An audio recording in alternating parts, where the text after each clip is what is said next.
You guys subscribe because you want to buy a laptop. I guess. Apart from college students buying their first laptop, I believe many more of you are thinking about getting a brand new laptop, especially a gaming laptop. Intel Core is coming to its 12th gen and the 30 GPUs are in heyday. It must be fun. Question here. These battle-scarred laptops of yours, how much are they still worth? To find out the answer, I posted a questionnaire a while ago, asking what graphics cards you use currently. And I was surprised. Many of you are quite rich. These laptops you use are quite new. Like, from most to least are 1650, 1050 Ti, 3060, 2060, 1060, 1660 Ti, and 960M. Among these gaming laptops, GTX 1650 and RTX 3060 are still available on the market. 1660 Ti and 2060 are basically priced due to the sale in the big shortage last year. But GTX 1060, 1050 Ti, 960M, these three GPUs have been retired for a while. Many new guys are not familiar with them. So let's just buy three laptops with each graphics card. They are Xiaomi gaming laptop Lenovo Legion R720 and Dell Inspiron 7559. These were the hits of last year. We've recommended them before. It's been so long, how do these old gaming laptops perform now? How much are they still worth? Today, let's make a comprehensive analysis through various tests. There are many popular models featuring GTX 1060 like the Legion Y700P, MSI GS63, etc. They are the ones getting attention. Xiaomi gaming laptops GTX 1060 came in a bit late.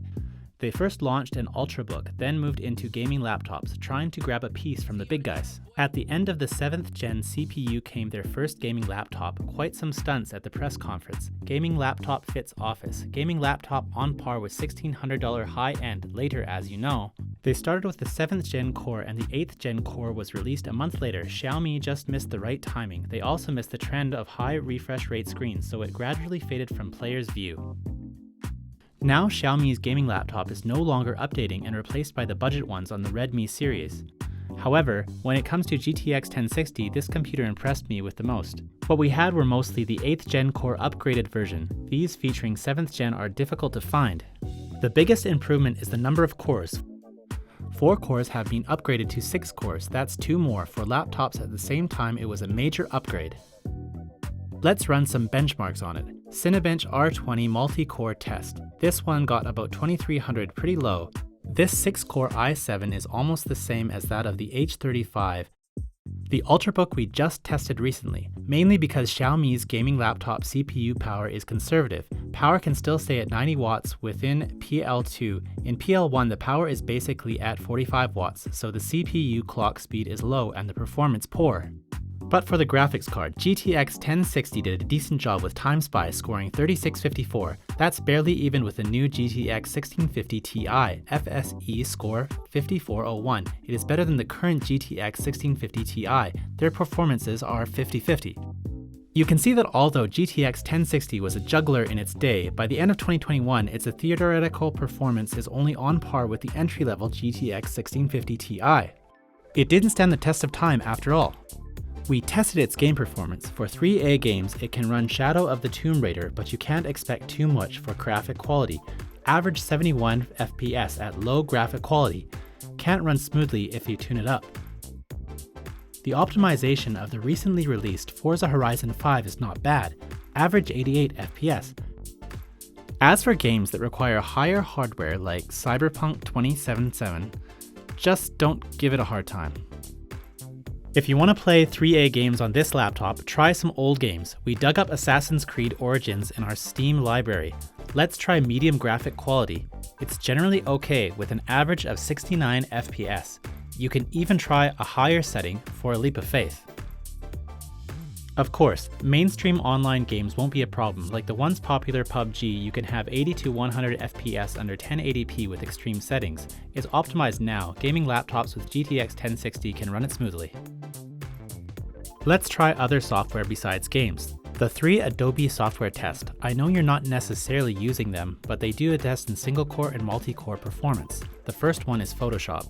Due to the low single-core clock speed of i7-8750H, only 4.1 GHz, the result is not good. If you do have a high single-threaded requirements, then the CPU of these old laptops will be a problem. But there is a strength in numbers. In AE test, as the multi-core is fully utilized, it can score over 1000 and it got 461 PR stress test. Although it's not as good as the mainstream gaming laptops, 6GB VRAM can play a big role in video editing. At least it doesn't report an error, enough to handle less demanding work. Overall, the performance of the GTX 1060 is not outdated now. Mainstream online games can run still pretty well on this laptop. For players who don't care about visual effects, it can run single-player games on medium or low settings, but CPU performance is not so good. RAM clock speed is not good for high FPS, and for software that relies on single-core clock speed, the old processor is a bit weak. Through the above tests, we found that this GTX 1060 Xiaomi gaming laptop has a comparable performance to mainstream $800 ones. But its memory clock speed is still at DDR4 2666 MHz, resulting to low frame rates. The fans are noisy at full load. The experience won't be so good.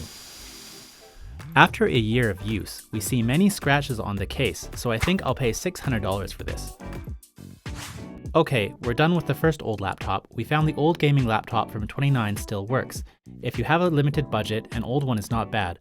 Well, laptop from 2019 can still do. What about those even older ones? For example, this R720 from 2017, the R has nothing to do with AMD. The processor is i5-7300HQ, which has 4 cores and 8 threads. It's a classic Intel 14nm Skylake architecture. It only has a maximum all-core clock speed of 3.1 GHz, same clock speed as Apple's M1 Max. Awesome, but for the performance?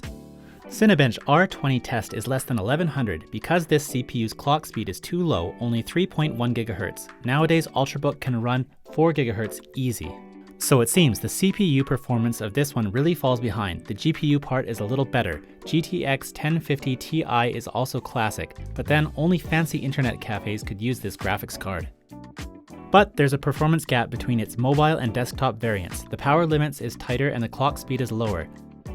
And 1050 Ti compared with 1060 also has a big gap. It scored only 2370 in 3D Mark Time Spy test, a little higher than the MX450 at 25 watts. The only advantage of this GPU over it may be the 4GB memory may fool computer newbies. For Shadow of the Tomb Raider, at low quality, this computer obviously can't hold it, only 49 frames per second. You have to use a minimum graphics setting or you won't be able to run it smoothly. Forza Horizon 5 is a bit better, just 60 FPS. It's okay. Assassin's Creed Origins would be a headache. FPS is less than 50 at medium quality. For mid-range graphic card at this time, it's not easy to run 3A games smoothly. However, GTA 5 is still playable on this. Even at high quality preset, you can still get 86.5 FPS. You can visit Los Santos with no problem. For online games, it's okay. The Overwatch can run average 105 FPS on this laptop, but the screen has only 60Hz refresh rate. For high refresh rate, you'd better choose a gaming screen. In general, the performance of this 4-core 8-thread GTX 1050 Ti gaming laptop is indeed outdated. The overall performance is similar to all-rounder with MX450 today. I'd say it's worth $400. At first, I thought it was worth $500, but the seller replaced the screen with a 120Hz screen himself and did a little upgrade. But after that, you can't adjust brightness no matter what. And the screen he replaced it with is of average quality. The screen looks a little red. It feels like a downgrade instead of upgrade. So there'll definitely be a depreciation. We still have an old laptop with 9 series, GTX 960M. We chose the once popular model Dell Inspiron 7559. Intel skipped the 5th gen at that time and upgraded from the 4th to the 6th. Nvidia skipped the 800 series and upgraded from the 760M to the 960M. What impressed me most was the price. i5 8G 960M only cost over $800 at that time. Gaming laptops with the 60 GPUs were really cheap.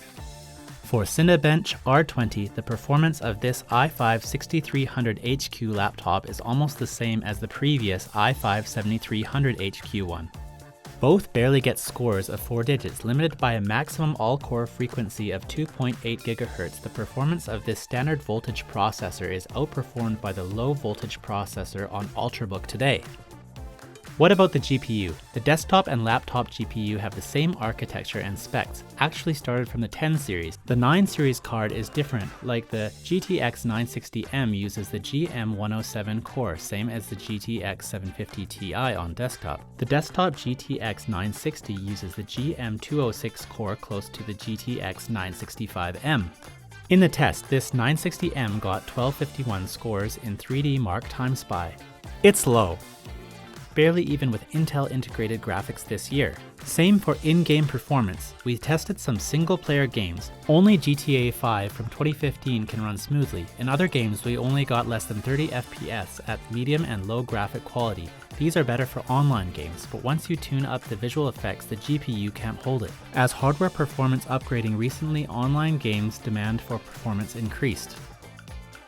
For the performance in games and productivity, this laptop with 4-core processor has difficulty running new Adobe. On one hand, bottleneck on CPU performance. On the other hand, memory capacity is not enough. 8GB dual channel was mainstream back then. By current standards, it's not even up for a test, so we shouldn't take these results too seriously. So this old gaming laptop with GTX 960M and 4-core CPU only has the same performance as integrated graphics today. For a price, you can buy a sleek Ultrabook with average performance within $600. You have to give up appearance and portability for this one. $250 is the best I can offer. Its memory, CPU, and graphics card performance looks really weak. FPS in online games is lower than recent Ultrabook. For these 3 laptops, we have drawn the following conclusions. First, gaming laptop with GTX 1060 has a similar performance to new laptop with GTX 1650 Ti. Second, gaming laptop with GTX 1050 Ti has similar performance to recent all-rounder ones with MX450. Third, the performance of gaming laptop with GTX 960M is close to that of Ultrabook with integrated graphics now. Fourth, the CPU performance of them all fall behind that of the new Ultrabook. We bought these laptops at the price of $350, $450, and $630 respectively. The price is not quite what I expected, but compared with a comparable new computer, their prices are much lower. Lower cost and better performance, it's nonetheless a good deal, especially when money is tight. But you have to go the extra mile to buy a second-hand product. After this review, my biggest takeaway is buying second-hand is really troublesome. Now, with online shopping so popular, it's easy to buy a new computer, place an order on the app, and wait for the delivery. For any quality issue, get exchanged or refunded. Old computers don't come with any warranty and they may be flawed. Like the Dell Inspiron 7559, we found 2 white spots when we got it, but the seller said it was fine at the beginning. It's from the shipping. This doesn't make any sense. Generally, white spots are caused by long-term use, repeated opening and closing and extrusion by the case. It's really a headache when description does not correspond with the product. In the end, we may suffer from the waste of time and energy. New computers are less likely to have such problems. Even if you do come across it, you can exchange, refund, or return it for warranty. Basically, you don't need to worry too much. So the pro of buying an old gaming laptop is getting better performance at a lower price, and to buy a new computer is much easier, with convenience after-sales service, less quality issues. This is the added value of new products. Well, that's all for today. If you like this video, please like and subscribe. These laptops may be good or bad, but we only have one purpose, to share information and provide guidance. This is BIBA Review Studio. I'm Juwan. I'll see you.